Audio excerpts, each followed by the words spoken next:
Hi there, I'm Lucy Steigerwald, and welcome to Liberty.me Live. I'm here with the great and well-bearded Sheldon Richman.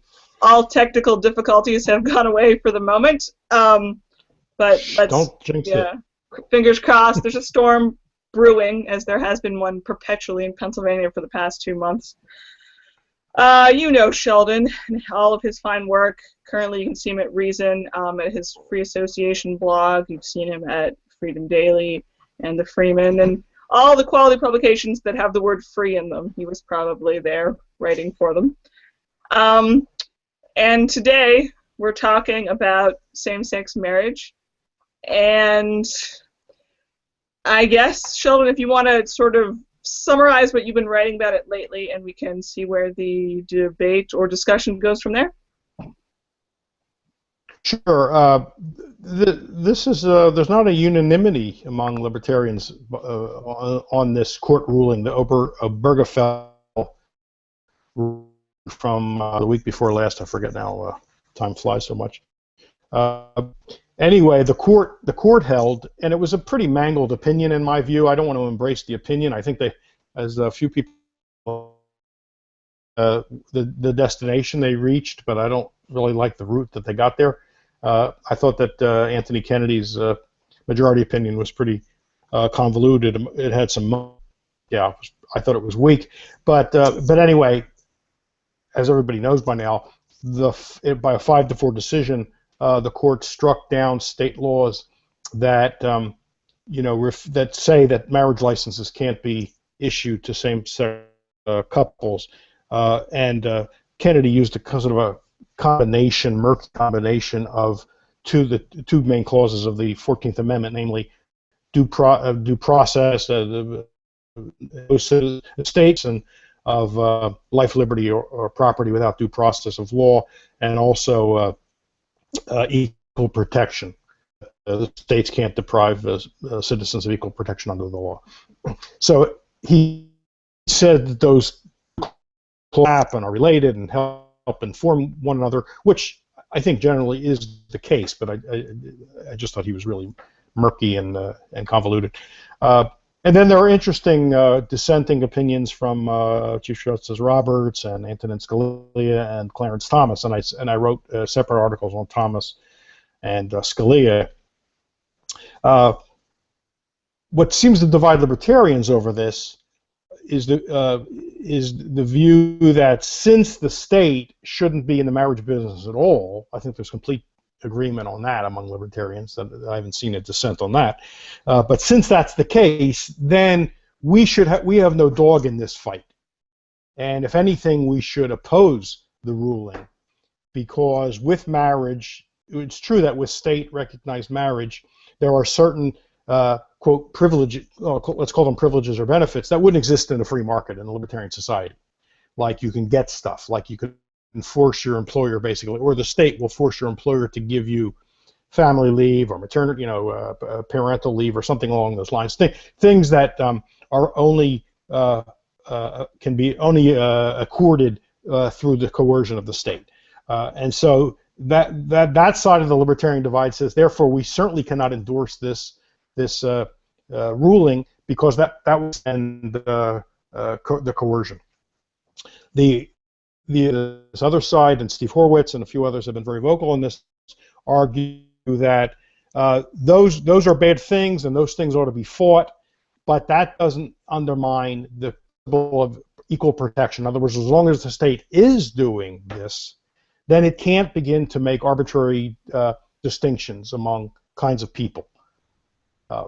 And if mandated or forced family leave is bad, you fight that. But you don't say, okay, since mandated forced mandated leave or mandated family leave from your employer is bad because it's mandated by the state, and it's connected to marriage, therefore we don't want to extend of same-sex marriage by the state, because that'll just mean a whole new set of people will get to force employers to provide them paid leave, or even if it's unpaid leave, mandated leave. I don't think that reasoning works. And the example I used was, imagine that the roads owned and operated by the state, interstate roads, let's say, interstate highways, and that blacks were not permitted to ride on them. Okay, we have a racist administration, so blacks are not allowed to drive on interstate highways. If a libertarian stood up and said, "That's wrong, that's stupid, stop that, wipe away that distinction," would other libertarians rise up and say, "No, we have no position on that. The state should not be operating roads, and therefore we are silent on this particular exclusion"? Now, maybe a better example would have been driver's licenses. You got a parallel with marriage licenses. So I'm now thinking I have a better analogy. Let's say they weren't going to issue driver's licenses to blacks, or pick your group, any group, in an invidious and irrational way. Okay, they don't give driver's licenses to 2-year-olds either, but we wouldn't regard that as invidious or irrational. Motor skills, lack thereof. Yeah, they can't even see over the the dashboard. Certainly, if a libertarian objected to that on the grounds that as long as the government is issuing driver's licenses, it can't make those kinds of distinctions, I don't think we'd see other libertarians say that sanctioning government doing of driver's licenses and therefore government operation of roads. All we can say is government should not be issuing driver's licenses or being the roads. So I don't think that argument carries, and so that's the position I've staked out along with a few others that I've already named. So I'll stop there and we can converse. Well, I mean, I'm inclined to agree with you here, but I suppose one could make a sort of slippery slope argument. I mean, I love the Spooner very short essay against women's suffrage. It's from 18, I don't know when, so you think, sure, plenty of people were against women's suffrage back then, and of course the point is that women shouldn't vote, not because they're inferior, but because men shouldn't vote either, because all of it is a sham. And you have to love that essay, I think, it's mandatory. But, I mean, you can make comparisons to voting with the marriage thing, I think, because, if we're not excited about government involvement in marriage, we're obviously not excited about voting, but voting, unfortunately, can be kind of a self-defense issue. The way that, if you're with, if I'm with some woman from, Guatemala or Russia or somewhere, and I don't wish her to be deported, well, I need some legal, recognized marriage, unfortunately, to prevent that from happening. I mean, that does happen with people. The hospital thing, there's myriad rights that are all tangled up, and like real rights and rights that we probably would dispute. And this sort of absurd idea that I don't know, they should just sit back and wait for the holy day when marriage is entirely privatized, when almost no one except our ilk, would have mentioned that 15 years ago when gay marriage looked like it had no chance of getting this far. I mean, they're saying it now because gay marriage has won, and certain people, they don't like that because it offends them.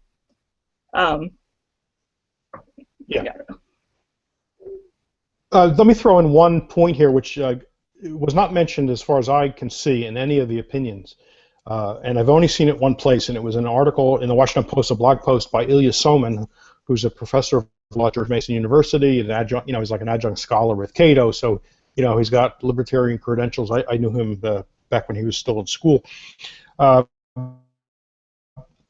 States, so I think it was 13 states that actually had laws saying same-sex couples can't get driver's licenses. Sorry, I'm stuck in my analogy. Marriage licenses. He says most, didn't give a number, but most of those states also will not recognize, in other words, the courts will not recognize private marriage contracts. They're not enforceable.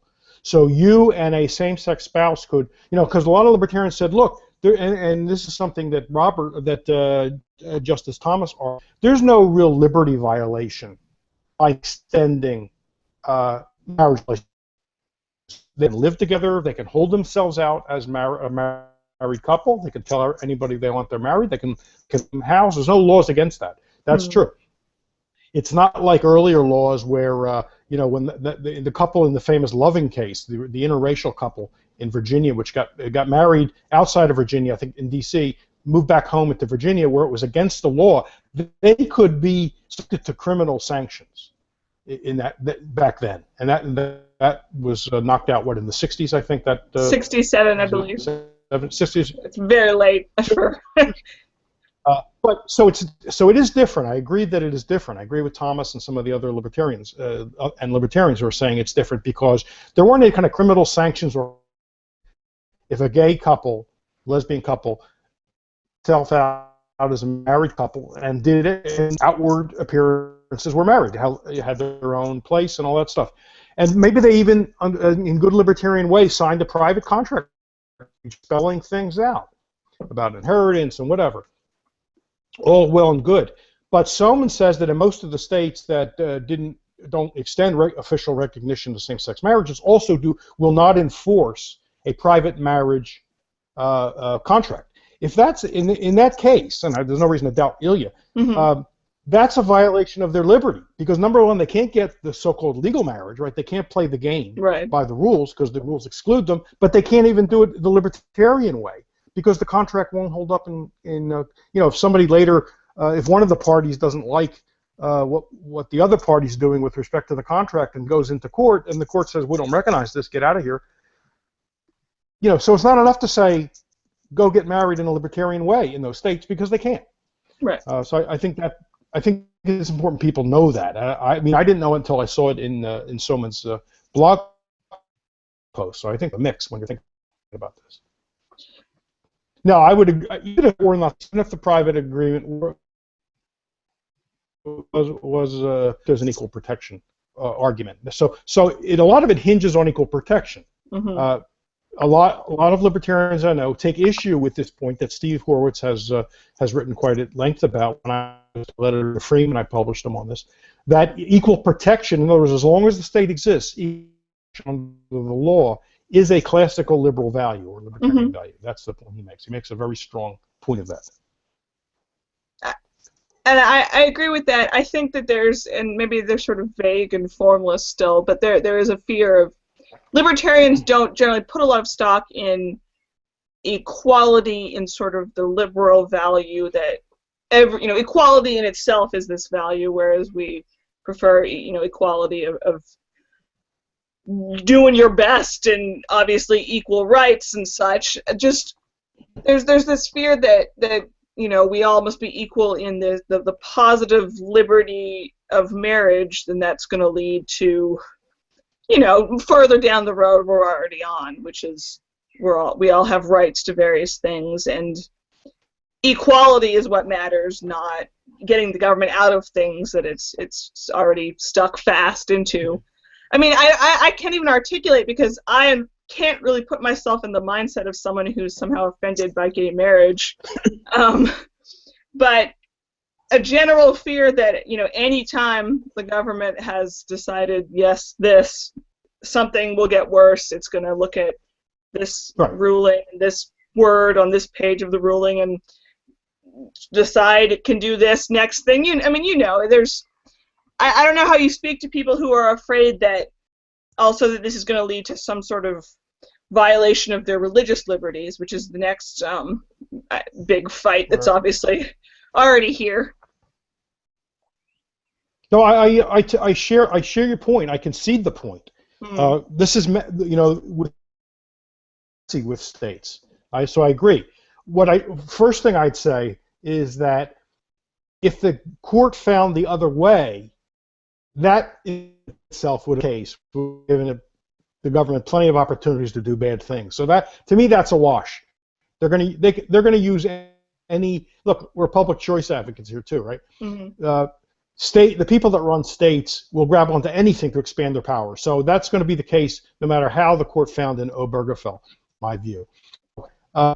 It's no special reason to single out the opinion as it came down. And Richard Epstein had a very good piece about he didn't really seem to be against the ultimate ruling in this case, although he again he didn't like I didn't like the way Roberts got to it. But he does point out that there's a danger with anti-discrimination law, and we've already had these cases about somebody doesn't want to bake a cake for a same-sex wedding because of religious convictions, or take pictures at it, or I think it's a big leap to say the next thing they're going to force rabbis, priests, and ministers to perform same-sex weddings when they have a conscientious objection to that. I think the First Amendment is still held in very high regard, particularly the religious aspect of it, but not to mention speech and other things. That's a very big hump for the statists to overcome, the people that would like to do that. So I wouldn't. We should fight it. We should be. That's something libertarians need to do. In the other cases where it doesn't seem so clearly like, well, people have argued that it's not a matter of religion, it's business, right? If you don't want a cake, that's we should be ready to defend businesses that don't want to do it, even though we might find their attitudes odious, and we'll get criticized if we defend them, as we know from people that we might otherwise be allies with. They'll say, oh, if you're defending a baker who doesn't want to do that, you must be, a person, homosexuals, and be opposed to homosexual marriage or same-sex marriage. So we're going to have to patiently point out that no, we're not, but we have these other values as well. And I'm not saying that's easy, but to me it does not add up to favoring the state withholding refusing to issue marriage licenses to same-sex couples.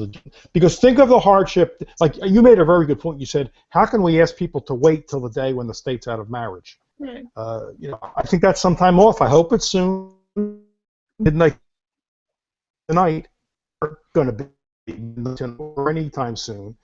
And there are people for real hardships, and I don't mean because they can't get family leave imposed on their employers, but there are people that they can't get into a hospital, like an intensive care unit, to see a significant other, somebody they regard as cases where you have a couple that are living as a marriage in a state that didn't recognize the marriage, where one of them is in a coma, one of the members is in a coma, which doesn't approve of the relationship, doesn't let the other person in. For all intents and purposes, those two people saw themselves as spouses. And now the family, the parents, let's say, who the hospital defers to because that's next of kin, because the spouse is not recognized as a spouse. The spouse can't, the survivor can't get in. The one that's well cannot get in the room. I mean, there's all, and that's not some light thing that we can just say, oh, well, they can wait until one day when libertarians, pull off the revolution and the state's not in marriage anymore. I'm sorry, the people suffering day to day regarding children, monetary things, financial things, and it's not all about state benefits. Some people on Facebook that I've tangled with think it's all about state benefits, and therefore the only thing that they're being denied by not letting them have marriage licenses are coercively provided state benefits, and I think that's wrong. That is wrong. And again, I have to go back to I used to hear this about voting, a certain type of libertarian who'd make the just too edgy for words argument that women's suffrage was bad because that was right on the cusp of, that was, we were already at Woodrow Wilson, and we had the rest of the 20th century, and everything was so statist, and this absurd correlation between women getting the vote and women's tendency to be more Democrat, because Republicans are so great. Basically saying, and voting is bad. Democracy doesn't equal morality. So, gee, maybe it was bad that women got the vote. And they don't usually dare make that argument about, blacks finally got the right to vote without being harangued by the KKK, because they're too chicken to sort of go that way. But it ties again to this idea that all right, yeah, I agree. We don't like voting. It's this overrated. It's not. The whole, it coerces people, even if my one vote doesn't do anything. But back before minorities got these rights, the white dudes were not saying, most of them at least, well, let's just stop voting on this, and they weren't. I mean, just tough shit. I mean, when you guys had all the power, you weren't saying, let's get government out of this. You were saying, God, this power's swell. So even if granting these dubious rights to minorities and to women is not sort of our best solution to this problem, we have to acknowledge that in the real world, these people were not going to be like, oh, you're right, I'll just sit back and wait. The way that people, I don't know, it just doesn't work that way. You're not going to gain allies that way, allies from these groups that were so historically squashed by, you know, not just the state, but society as well. It's just not going to happen that way. This is just another one of those issues. And I often feel like people who are much older than I act like, you know, gays have been tyrants for years and they've had all the power and they're just, now they want to go after the churches. And God, you know, it was 11 years ago, maybe, where they tried to do a constitutional amendment barring gay marriage. I mean, it's been 5 minutes, historically speaking, that gay people have almost had their equal rights, you know? It's just absurd. They have such short memories. Right, and there's still some people, I mean, in the wake of the Supreme Court ruling, Scott Walker said, and he may be running for president, said, we need a constitutional amendment defining marriage, you know, it's between a man and a woman. I don't know why that kind of stuff would be in the Constitution. I thought the Constitution, you know, just looking at it from a, you know, mainstream conventional perspective, the Constitution was just the sort of government could do. It's the ground rules. It seems like, why would a specific thing like we're defining marriage, why would that be in? Only because some people are raising it. But you know, I think Steve Horwitz, he's got a book coming out on this subject. He's made a very good point, and again, this was also published in the Freeman back when I was the editor. You can look it up. He pointed out that, you know, marriage, we sort of think marriage today is traditional marriage, because you'll hear people, the court shouldn't be able to redefine marriage. What's, you know, what's traditional? Well, first of all, I don't think redefine marriage. I think it protected. Just for the principle of equality under the law.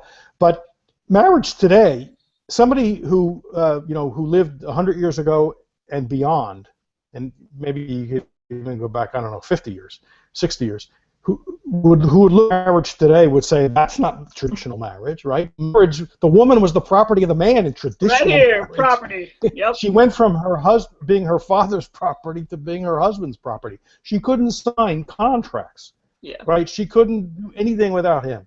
She belonged to him. That was traditional marriage. Marriage has been evolving for a very, very long time, and Horowitz spelled why. It's mainly because of per capita wealth that one reason it changed, so that people could live on their own. It was impossible for an individual to survive economically on his own, man or woman, back if you go back far enough. So it was, first of all, an economic unit. And as everybody knows, the idea of marrying for love came along much, much later, right? Marriages were arranged for either political or economic convenience or prestige, or, you know, a reason like that. Love was like, what's love got to do with it? Is to quote the famous philosopher, whose name I forget now. Tina Turner. Tina Turner. Yes, sorry, Tina Turner. Speaking of marriage, there was a model marriage too. Right. Yes. How traditional that was, quite. So it's changed quite a bit. So it's really funny today. People saying we must end for traditional marriage. You know, damn this court! It's attacking traditional. That's a joke. Yeah. And thank you, Steve Horwitz, for spelling out how much of a joke he really has performed a great service. Because people, you know, people have so little historical perspective. People are such presentists, right? Yes. The past was like today. And so how dare they tamper with marriage? It's just ridiculous.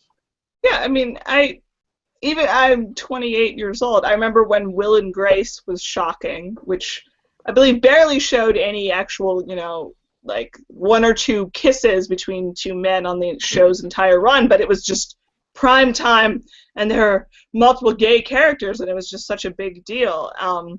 I mean, yeah. And not just what I actually can remember from when I was a teenager or what have you, but just just look it up. I mean, Alan Turing, that wasn't that long ago. Yeah. What happened to him? Right. I was just brushing up on my Stonewall riots today before the podcast, which I definitely need to read more about. And that kind of brings me to what might be a side issue, but I'm curious what you think about what I think of as more the Thaddeus Russell-esque, almost aesthetic argument, which is, sort of down with, what's the word? Assimilation. The gays used to be this crazy band of sort of subversives by their very natures, and now they're all yearning to be just like the rest of us. And as much as I hated to see, like when a couple of years ago, San Francisco Gay Pride Parade, they had all this corporate sponsorship, and there's something with Chelsea Manning, and they didn't want to honor her because leaking war logs is not, the family-friendly gay thing these days. It's subversive and criminal and all that good stuff. I don't know if you have any. I mean, I sort of see the objection to this, but you can't force people not to be boring and sort of conventional if that's what they really want. Yeah, and I've seen that not just from Thaddeus, but I've seen that voiced by certain segments of the LGBTQ, I guess we now say, movement. There are some people objecting to sort of the anti-bourgeois element, which I don't know, maybe dominant, maybe not. I can truly say, I don't really have a dog in that fight. Right. What's that got to do with the law? If people fight that out and say, if one gay person wants to say to another gay person, "Oh, what do you want to be married for?" That's just American, middle class bourgeoisie shallowness. Yeah. Okay, that's something for them to argue about or not argue. Leave people alone. That's certainly no reason to root for, the opposite outcome of this court case. Right. Because, like you said, what business is that of anybody else's? If somebody wants that, what are we going to start arguing false consciousness like the Marxists do? Right, you've just been brainwashed. I know better than you. You don't want that. I'd feel very presumptuous saying anything like that. I just think that's my business. I mean, look, I'm willing to question traditional institutions, traditional with quotes, just given what we just said about tradition. I'm not saying marriage is for everybody is the best thing. As we think of it, even today, traditional in the contemporary sense, nobody should feel pressure to get married, regardless of what your sexual orientation is. But that's not a matter of law or the state. That's something, we should have. The state should be nowhere near the state. But I'm not going to condemn two gay men or two lesbians because they want to get married in a traditional way. And want to have what looks like a stable, monogamous relationship. If that's what they want, who am I to say you're wrong to want that? And what was fascinating is when I was just reading a little bit, some basic Stonewall stuff, was that even back then, even back in the 50s, before the dawn of the modern gay rights movement, there were people who really wanted to prove, look at me, I'm a white guy, I can wear a suit, I just happen to be gay. There was always this factionalism between the people who were just like, just like you, and the drag queens hitting cops with their purses at Stonewall and stuff. So I think that's I don't know, it's just another thing, another fight that's probably been going on longer than most people have been paying attention. I just thought it's an interesting aspect to it. And this extends beyond even that one issue. I mean, there's the stuff with Caitlyn Jenner, right? You got this whole idea that, if you transgender already accepts the socially defined gender roles. So how dare you be transgender? Aren't you just conceding to the oppressive force? I mean, I don't need to sort that stuff out to know that this ruling was better than the opposite ruling. Right. And I have other things to do, so I can't spend my time deciding whether a trans has been co-opted and is suffering from false consciousness or not. Okay, there's a division of labor. I'll let other people think about that. Maybe I'll read something on that. But I have other things to do. But I don't see what that's got to do with libertarianism. I'm a thick libertarian, so I think libertarian does go beyond merely force, but it doesn't encompass absolutely everything in the whole wide world. Okay. So there is Yeah, I feel like I'm a tubby libertarian, so there's like there's sort of a middle thing. That's a whole nother thing, but Hey, somebody was asking. I guess it's is it our producer was asking about polygamous relationships. yeah, and we had another one Yeah, about single people, so go and if you want to I question. don't think anybody mentioned any of the opinions mentioned polygamy. I don't recall anyone's any of the dissenters saying if we let this stand, then the next thing is polygamy. Maybe one of the justices, the four justices wrote dissents. Maybe they said something like that. I don't remember it now. But don't forget, why was polygamy outlawed in Utah? The U.S. government imposed the illegalization of polygamy as a condition of getting into the union, right? Mm-hmm. So the powers that be in that state, or the territory soon to become a state, went for that. I think that was an act of imperialism by the U.S. government.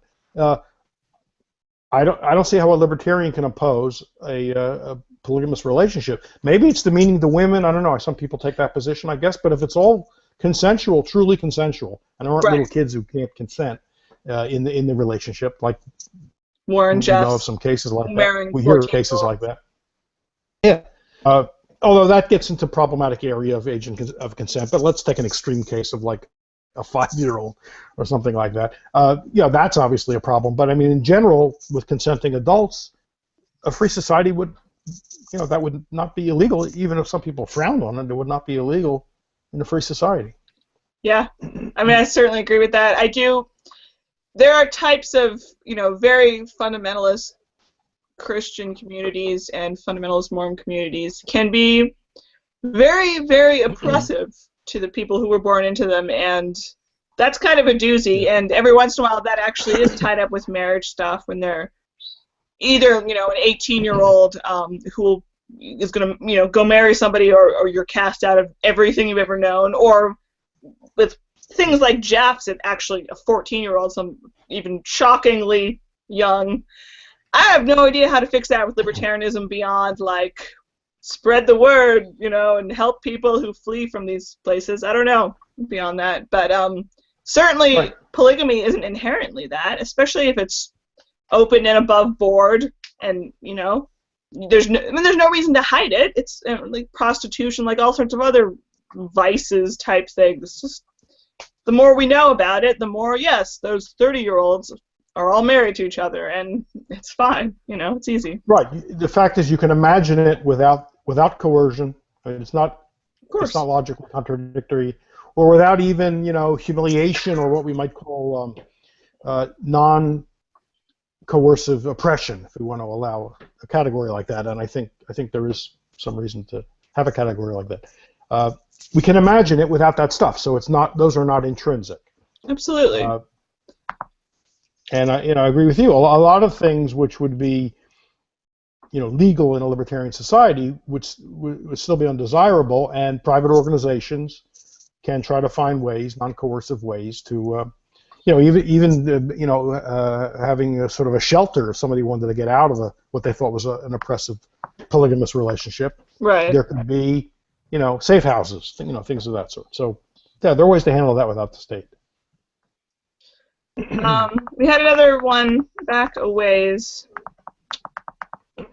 Well, Mark Harris said, if they only offered driver's licenses to heterosexual married couples and they extended that to same-sex married couples, I'd be pretty upset at being excluded as a single person. Which I think is a point. I think my mother I remember her bringing up these sort of concepts, like, what if two unmarried maiden aunts, as they used to call them, or something, live together and help each other out, and sort of, yeah, I mean, the romantic sexual love marriage thing is, even when expanded to homosexuality, it's still relatively arbitrary and relatively limited, and I can't think of a particularly good justification for another elaborate, immigration scenario or something. Actually, you know what? I know someone who's from Peru whose brother got deported some years ago, and he's still here. I mean, there are situations where you could try to use these mechanisms to defend someone, and you're not going to be married to them. So it is arbitrary. It all is, and that's the problem. Yep. I don't know. No, let me raise a related point related to what we were saying before. It was something I thought of and then forgot.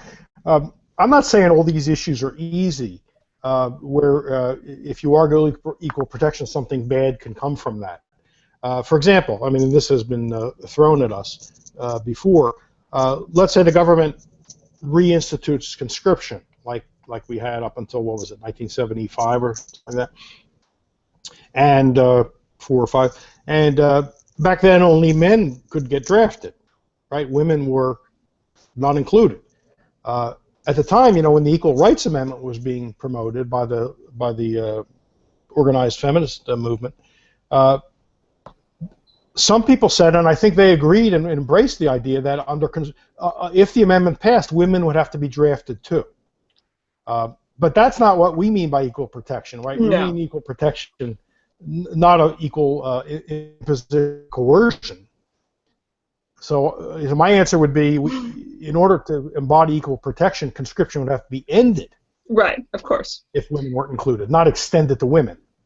I mean, I realize that there are people who are deeply, tragically offended by same-sex marriage, and I don't respect that belief. I don't want to force anything on them, but I don't think the existence of same-sex marriage does force anything on them, as long as you're not forcing their church to do something.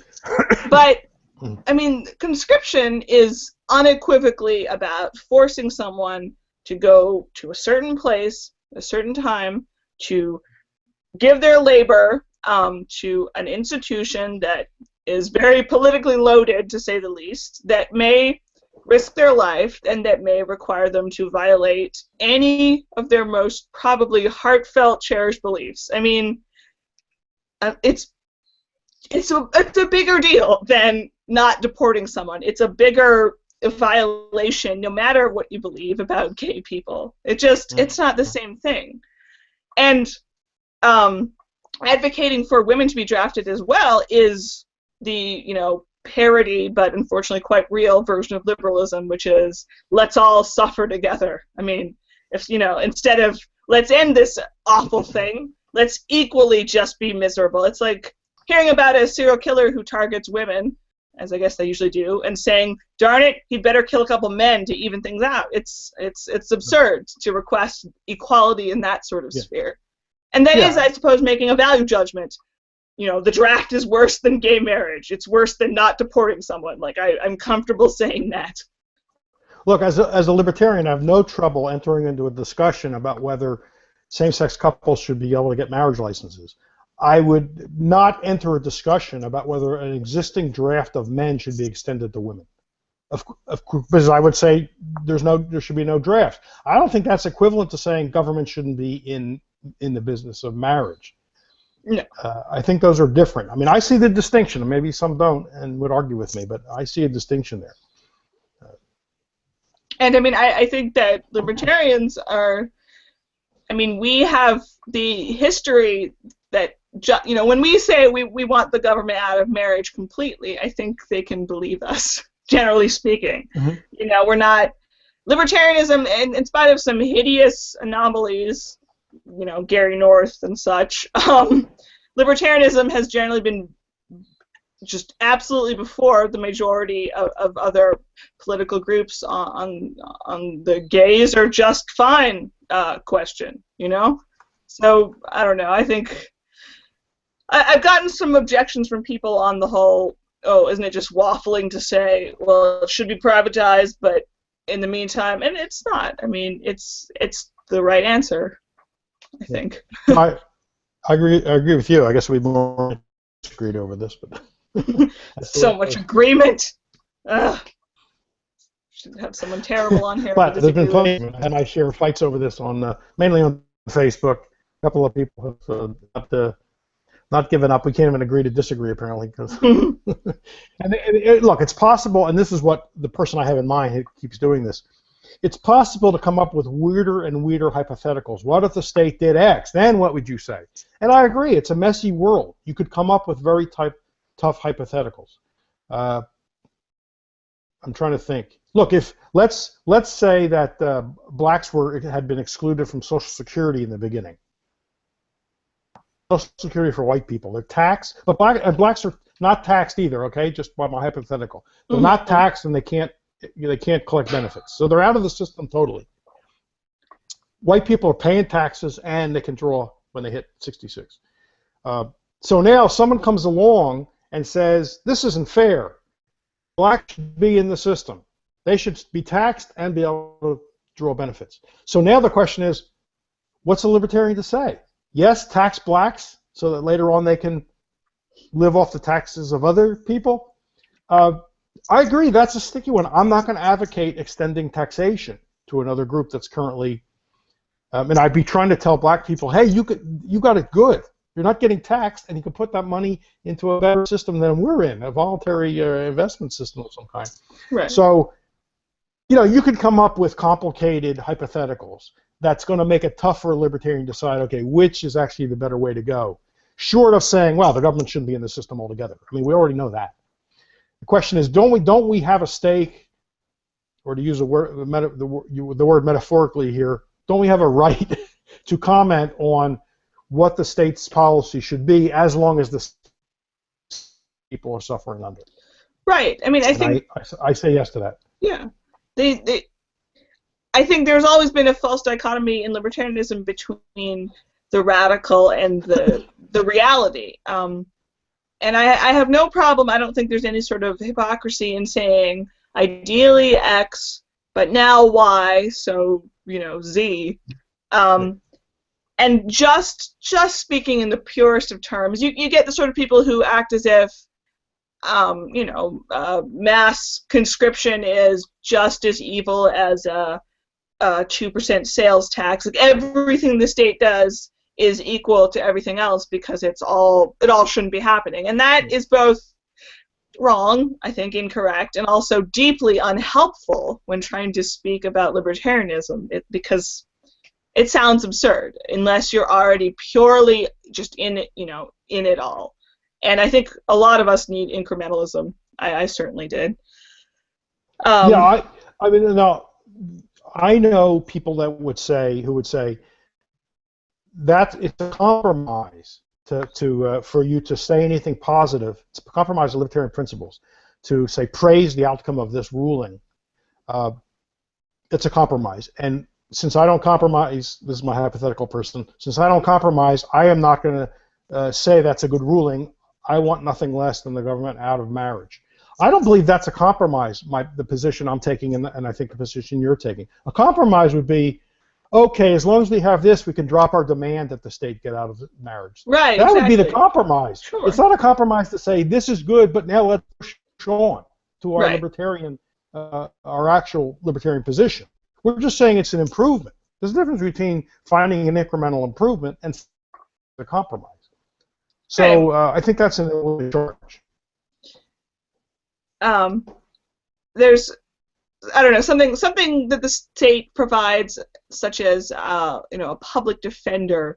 Like there are things that you can think of that they probably should exist because we have these other things happening. It's not.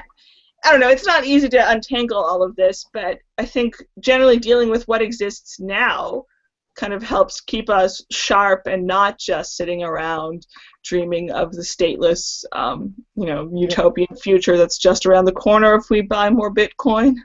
Because we become irrelevant. We do become irrelevant if that's all we do. I mean, there's a place for that, and strategically speaking, I'm of the school of let 1,000 flowers bloom. Sure, me too. I know Mao said that, but leave that aside. Yes.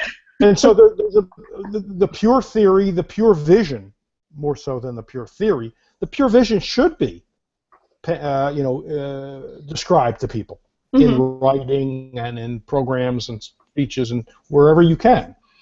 But it's a mistake to think that's all we need to do. Or that one described vision is it. I really appreciate For a New Liberty because all it is here's what privatizing, everything could look like. And that's all. And there's nothing wrong with, nobody nobody on Earth should really object to just the sort of hypothetical what if we did this, what might it look like, and the disagreements of what that might look like, and the more left than I am people who think that sort of business hierarchies would change. Like there's all of this stuff, and so much of it isn't in any contradiction or conflict, but of course libertarians like fighting, so they pretend that it is. Mm-hmm. I don't know, there's a point when I think you can get too wrapped up in the system and trying to make the man play by the rules, and maybe you aren't helpful anymore. But even where that line is very subjective, Yeah. Some people think Rand Paul crossed it long ago. I think he dances delicately on that line. So there have been incremental changes which were not even motivated by libertarians, even though they might have been part of the effort. One that I lived through and had some participation in 1979, 1980, the last couple of years of the Carter administration. Ancient history, I know, for most folks probably watching this.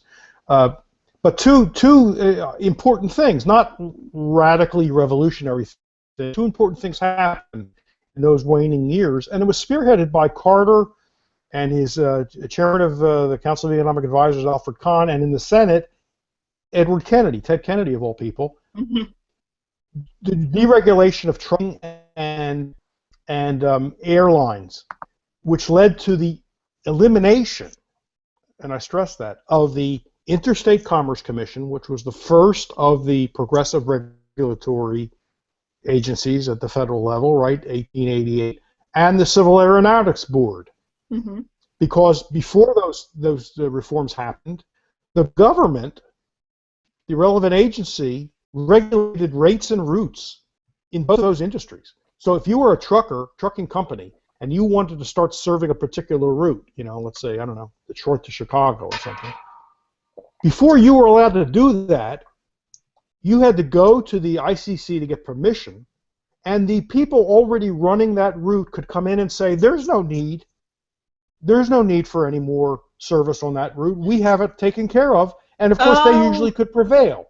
Plus, rates were regulated. That was true of airlines too. If you wanted to start an airline or extend your airline from LA to San Francisco, the existing carriers could come in and say, "What? There's no need." And besides, more competition will just drive some of us out of business and hurt workers or hurt the economy, whatever. And they could stop them. Plus, rates were regulated. That ended. Did it totally wipe the government out of those things? No, it did not. The government still has the FAA, which regulates safety. Right. And it still, I'm sure, has something to do with routes, maybe. But it was a substantial act of deregulation, pushed not by libertarians, although some of us libertarians were there. I worked for the old, doesn't exist anymore, Council for a Competitive Economy. And I used to attend meetings, coalition meetings, where I was probably the only libertarian. Maybe there was one other. Maybe somebody from I don't think the Competitive Enterprise Institute was even in existence then. So there might have been someone else, some other free market person, if not full libertarian. But the others were consumer activists.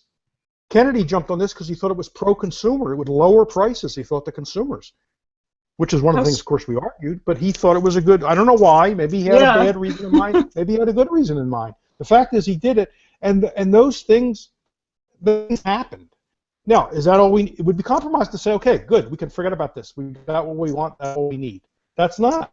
Libertarians kept pushing for more. We haven't won more, but we kept pushing for more. I don't regard that as compromise. But it is progress. That is progress. I learned about a lot of that stuff from Gillespie and Welsh's book, which is sort of moderate but happily optimistic and talking about all that sort of regulation that I feel like Reagan still gets credit for, because the imaginary Reagan was such a wonderful small government president. And I don't know, there's a lot of vitriol towards Carter, maybe because he didn't bomb enough people or arrest enough pot smokers. I don't know. But the trucking thing, though, that's what regulated. I mean, energy was heavily regulated under Carter, although it began with Nixon's wage and price controls, but he didn't take that stuff off. So yeah, there's plenty of criticism for Carter, but he was behind this. And Alfred Kahn, who was sort of a free market guy, who ended up as chairman of the Council of Economic Advisors, was one of the major forces behind those two pieces of deregulation. And they I mean, in my lifetime, those are two of the most significant acts of deregulation that occurred, and it did lower airline prices. We know that more and more people can fly because of that. Airlines were very expensive. Flying was very expensive in those days before that happened.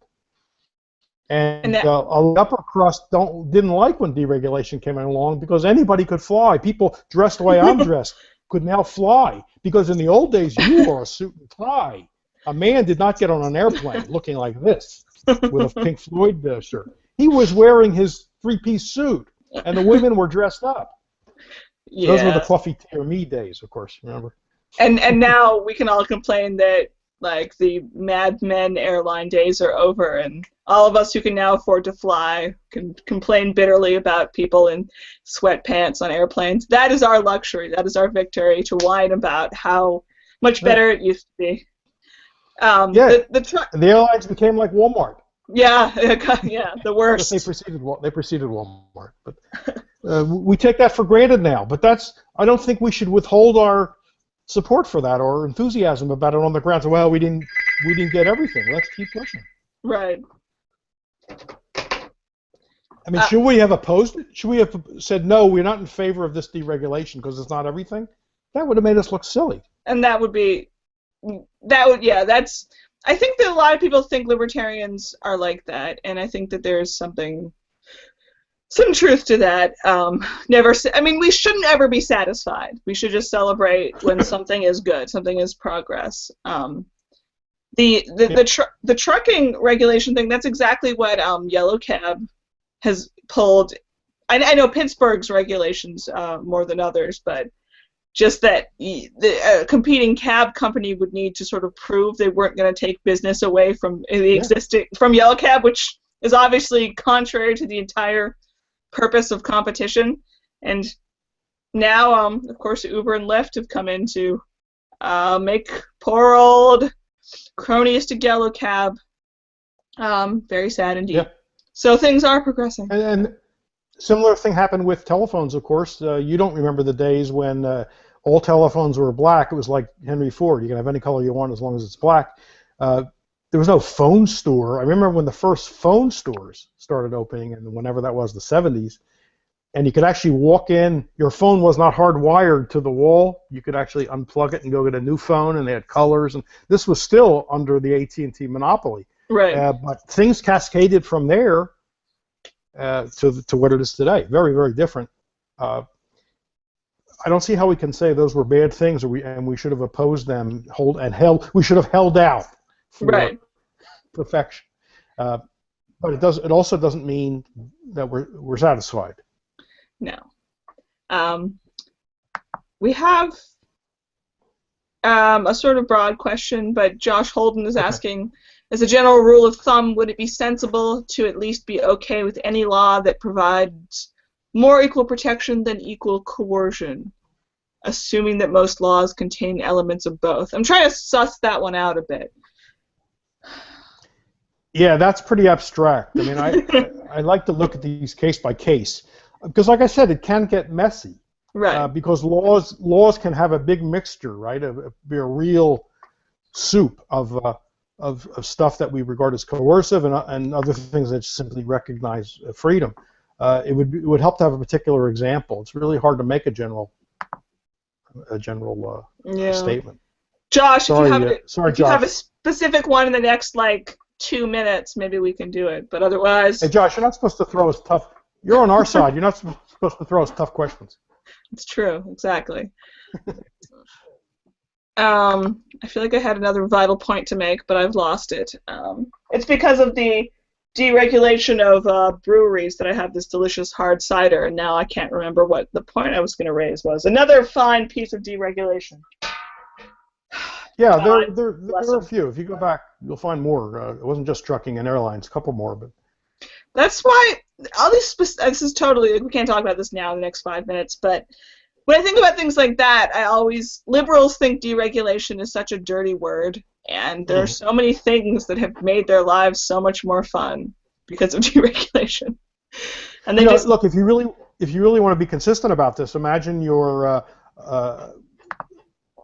a libertarian back during trucking deregulation, but you were one who didn't want who did want the good to be the enemy of the perfect, right? So you say, okay, not only am I not in favor of this partial deregulation, I want the government out of trucking altogether. But to get out of trucking altogether, it would have to also give up its ownership and operation of roads. So I'm against this incremental progress until the government gets rid of the roads. I mean, where do you stop actually? If you're an anarchist, you'd have to say, I don't want any increment until the state abolishes itself. Because as long as if the state's still there, then it's a position to do something. Right. So you have to have it all at once or nothing. That's my position. I want everything at once or nothing, damn it. And I'll just sit like this, and the world will change because of me, right? Because I'm just like this. So if I go to prison on some sort of trumped-up charges, I have no money, I'm rejecting my public defender out of purity as well. Because, we have to abolish the public defenders, but just at the same time as we abolish the entire DEA and the entire just everything. I mean, it's just not helpful. It is not a libertarian strategy to tell people, if there were a button, I would push it. Okay, that's not a strategy. That's just a statement. It tells somebody about you. It doesn't tell anybody about libertarianism because they won't know what that means. So it's not a strategy to say, if there was a button here. I mean, Rothbard and Leonard Read used that as an example once. Yeah. Well, Leonard Read used it about rent control. He said, I'd end it right now. I'd push the button. Okay, but he didn't mean that as a strategy. He's just saying, I think they should end it right away. But it doesn't get us. It didn't move us toward the abolition of rent control 1 inch, and he didn't intend it that way. So I don't mean this as a criticism of Leonard Read. But to go around saying, I push the button and abolish all this stuff in an instant, that doesn't move you in that direction. It doesn't persuade anybody. They may think you're nuts, or they won't understand you at all. They won't even know what's this button all about. There's no button. And I've never been stuck in a lifeboat or on a desert island. I've never been forced to pull the trolley lever and kill the fat guy to save the children, or I don't know, these philosophical. In Bose's most recent book, his excellent point, which ties with a lot of debates I've had with social anarchists about if you are starving and you're passing by a manor and the guy isn't even there, what if you eat the fruit? And just that you shouldn't build, ethics and morality on sort of the hypothetical emergency situation, because that's not what they should be built on. I think that's a good point. I agree with that. Oh, okay, so it's 8:58. So where should the people go and read your fine works? Well, the first place you'll find that is at that stuff is at my own blog, Free Association, and just go to sheldonrichman.com. You'll find it. Reason, I've been doing 2 articles a week for some time now. Reason has been running both of them, mainly I think a Thursday and a Sunday, so you can find them there. Liberty.me also reposts them. You can find them there. Watch for Facebook if you're following me or a friend, because I'll post, the links are always posted there. So no trouble finding them. Do we have any Liberty.me sessions to plug? I wasn't told to do one. We'll let the people choose for themselves, I guess. I see nope. It says nope. Okay. Nothing tonight, according to somebody named Liberty.me. What a coincidence that is. Nope, nothing tonight. Is there anything, Sheldon, that you need to add to top off our lovely discussion? Anything that we've missed? No, I think we did a pretty good job of covering it, and I thought people raised some good points. I hope we addressed I hope we didn't slight anybody. If we missed something because it scrolled off, I apologize. And I hope we can come up with a topic and maybe find something to disagree about 2 weeks. There's got to be something. There's got to be something to disagree about. I don't know. That's going to be tough. I guess we could debate the minutia of what left is, but I feel like I've done that a lot lately, and with people I'd rather talk about other things with. Yeah, I agree. No, I hope nobody finds it tedious that we agree on this. I have fun chatting with you, so if nobody's watching, I don't care. It's still fun. Yeah, I'm glad to hear that, and I likewise. Yeah, people can look at me on Twitter. That's the easiest. LucyStag. It's easy enough. I've been doing weird things like community radio on Friday, on Friday evenings and things like that. But I'm trying to get back into writing more. So just look me up. I'm out there. Yeah, read her column on anywhere.com. Don't miss it. That too. Also that. All right, I think we're done here. Thanks, audience out there. Lucy. Thanks for your questions. Thank you, everybody. Thank you, Sheldon, and see y'all next time. Bye. Talk to you soon. Bye.